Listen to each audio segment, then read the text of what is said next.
Hi, I'm Miss Sarah, and this is At Home Makerspace, where every week I show you how to make fun projects with things you can find at home. During the month of November, our library is hosting a virtual author celebration. Through our website and social media, we'll be posting all sorts of fun things about creative writing, and here on Makerspace, I'll be sharing some creative writing projects. This week, I'll be showing you how to make your own Choose Your Own Adventure Story. In a Choose Your Own Adventure story, the reader chooses what happens next. The story begins normally, but pretty soon the reader will be given a choice. If they want one thing to happen, they'll turn to a certain page, in this case, page 6.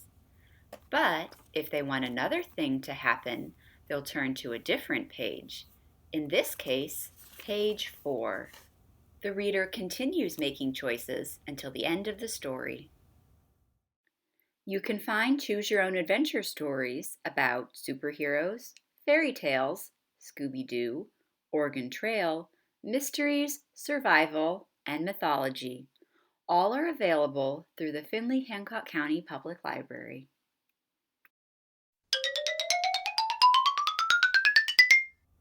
To make your own Choose Your Own Adventure book, you'll need some Post-it notes, something to write or draw with, and a Choose Your Own Adventure template.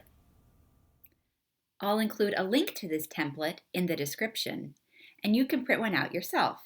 Now, if your printer will print double-sided, make sure to flip it on the short edge. But if not, you'll just want to glue the first 2 pages together and the second 2 pages together. If you don't have a printer, I'll show you directions for making your own template at the end of the video. If you want to bind your pages together, you can do so by stapling the pages, or you can hole punch the edges and tie them together with some ribbon or yarn. Also, if you're planning to write or draw with marker, I'd recommend making your template out of thicker cardstock because marker can bleed through thinner computer paper.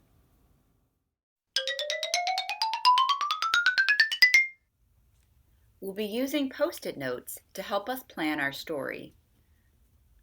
Place one Post-it note on your table. We'll be using this Post-it note to plan out the introduction to our story. In our introduction, we'll need to introduce the reader to 3 things. Any of you who watched my video last week where we made story cubes can probably guess what those 3 things are. We'll need to introduce our character, our setting, and a problem or challenge that our main character must face. Now, I thought it would be fun to use a character, setting, and challenge that we rolled in last week's video. So, we'll be writing about an owl in a museum at night who wants to make a friend. I'll write those 3 things on a Post-it note, and this will be our plan for our story's introduction. Next, we'll need to give the reader 2 choices about what happens next in the story. I decided to give my readers 2 choices about where my owl should go to make a friend. Should he see someone and fly inside the museum, or should he hear someone and fly behind the museum? For your own story, brainstorm all kinds of things that could happen next. Then pick your 2 favorite. Next, you'll want to give your reader 2 more choices about what could happen next. Once again, you can brainstorm ideas and pick your 2 favorite. For my story, I wanted my readers to choose who the friend inside the museum would be. Is it a magic painting, or is it another owl?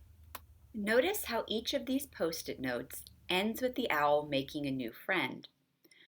Your story ends when your main character solves the problem or challenge you introduced in the beginning. Alternatively, You might want some stories that end with your main character failing to solve their problem or challenge.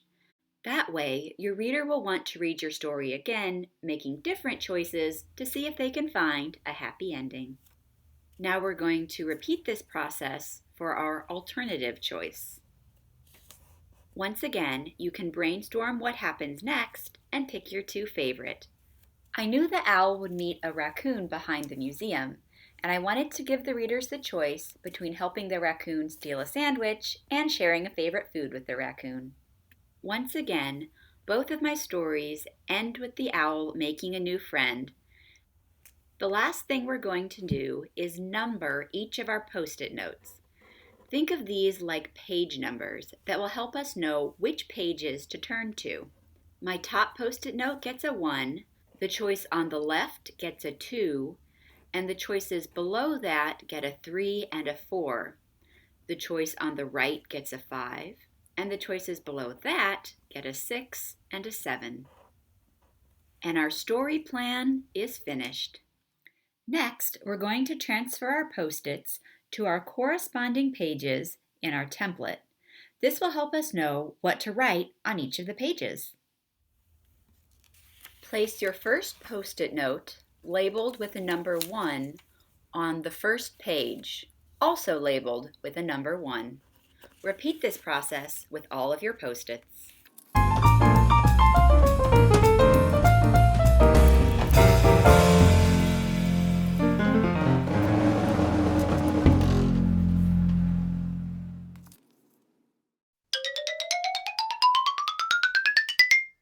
Once you've placed all of your Post-it notes inside your template, it's time to start writing. You'll be taking the idea on your Post-it and writing it out as a scene for your story. First, I'll be sharing my own writing and telling you a little bit about the writing process. Then I'll show you how to take your writing and put it in your template. The first scene I would recommend writing is your introduction scene, where you introduce the reader to your character, your setting, and the problem or challenge your character must solve. Remember, in my story, I will be introducing an owl in a museum at night who wants to make a friend. As I'm reading, make sure to listen for how I introduce my character, my setting, and my problem or challenge. The clock struck midnight as the little owl flew down to perch in the old oak tree. A full moon glowed in the night sky, but in the shadow of the oak, no moonlight shone upon the window. All was dark inside the museum. The owl tucked his wings against the chill. He missed the warm nest he'd once shared with his sisters, but they were all grown now, with nests of their own. He wondered if their nests felt as lonely as his own. What he needed, the owl decided, was a friend. "Whoo!" called the owl. A movement caught his eye, and he rotated his head towards the window. Something was moving inside the museum. As he looked for a way inside, he heard a loud noise from around the corner. Should he keep looking for a way inside the museum, or should he find out what made that loud noise? For the middle part of your story, you'll want to create conflict. This means you'll want to have things happen that keep your main character from solving their problem. With my story, I want things to happen that will keep my little owl from making a friend. Now let's pretend we've chosen to see what made that loud noise. As I read the next part of the story, I want you to listen for how I create conflict. The owl chose to find out what made that loud noise. He glided from the tree and soared around the corner of the building. A large metal trash can had fallen on its side, and something was moving around inside of it. The owl landed and hopped closer. "Who?" he called. A raccoon popped her head out of the trash can. "Get lost," she cried. "This trash can is mine." The owl turned his head to one side. "But I don't want your trash can," he said. "Then what do you want?" the raccoon said. What he wanted was a friend, but the little owl did not know if he wanted to be friends with such a rude raccoon. "Why are you in the trash can?" he asked instead. I'm looking for food, she explained. Then she sighed. There used to be a guard that would eat his dinner back here, and I would sometimes steal his sandwiches. But ever since the weather turned cold, he's been eating his dinner inside, and I've been forced to eat what I can find out here. So the raccoon was hungry? Maybe that's why she seemed so rude. Is there anything I can do to help? The owl asked. The raccoon looked the owl up and down, then looked up at the roof. Maybe, she said. Do you feel like breaking into the museum tonight? Finally, at least one of your storylines should end with your main character solving the problem you introduced in the beginning. For my story, my little owl should make a friend. Now let's say that we've chosen to break into the museum. As I read what happens next, listen for how I solve my character's problem and have him make a friend. The owl chose to help the raccoon by breaking into the museum. The raccoon pointed to the chimneys on top of the roof. Can you fit down a chimney? She asked. The owl flew up to the roof. Both of the chimneys were capped to keep the rain out, but there were openings on the side, just large enough for a little owl to fit through. He flew back down to the raccoon. I think so, he said. Then here's what you're going to do. The raccoon explained how to find the room where the guards stored all their food. Steal a sandwich from that room, she said, and bring it back to me. If you do, I'll give you half. The owl agreed. He flew down the chimney and into the museum. 15 minutes later, he returned with a peanut butter sandwich clutched in his talons. Then the raccoon led the owl back to her tree, where 3 little raccoons waited. Peanut butter, they squealed. It reminded the owl of the warm nest he'd once shared with his sisters. The raccoon divided up the peanut butter sandwich, and sitting snugly with his new friends, the owl thought it was the best thing he had ever tasted. The end. And that is one possible ending for my story. Of course, there are 3 other ways my story could end. If you're interested in finding out what else could have happened in my story, be sure to check out the link in the description where I've created an interactive version of this story.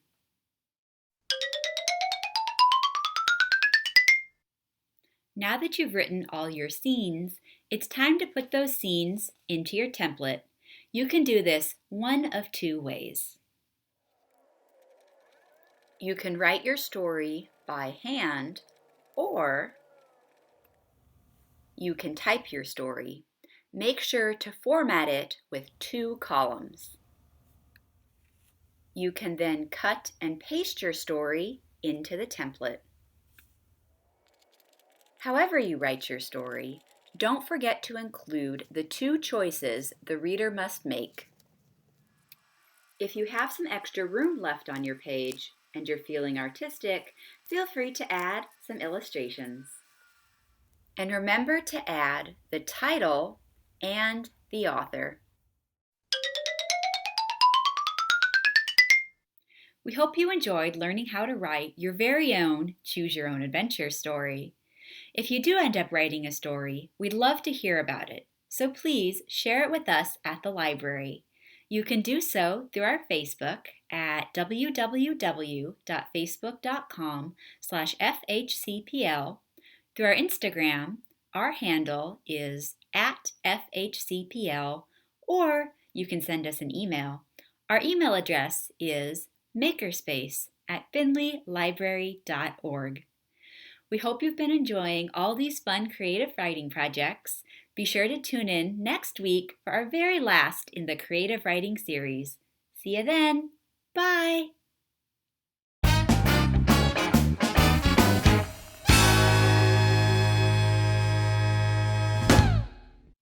Want to make a Choose Your Own Adventure story, but don't have a printer to print out the template?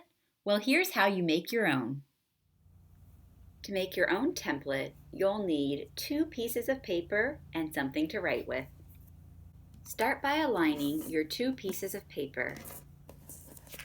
Then line up the 2 shorter edges and fold in half to make a booklet.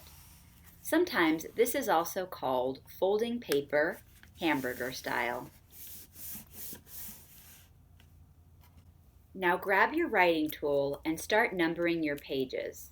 Leave this first page blank. It'll be our title page. Open it up and we will label the first page on the left with a number 1. Continue numbering the pages until you reach the 7th page. This will be the back of your booklet. Now we're going to be adding directions about which pages to turn to. Start with the first page. Near the bottom, write "Turn to page 2" and "Turn to page 5." On page 2, write "Turn to page 3" and "Turn to page 4." Write "The End" at the bottom of pages 3 and 4. On page 5, write "Turn to page 6" and "Turn to page 7." And write "The End" to the bottom of pages 6 and 7. And now your template is ready to use.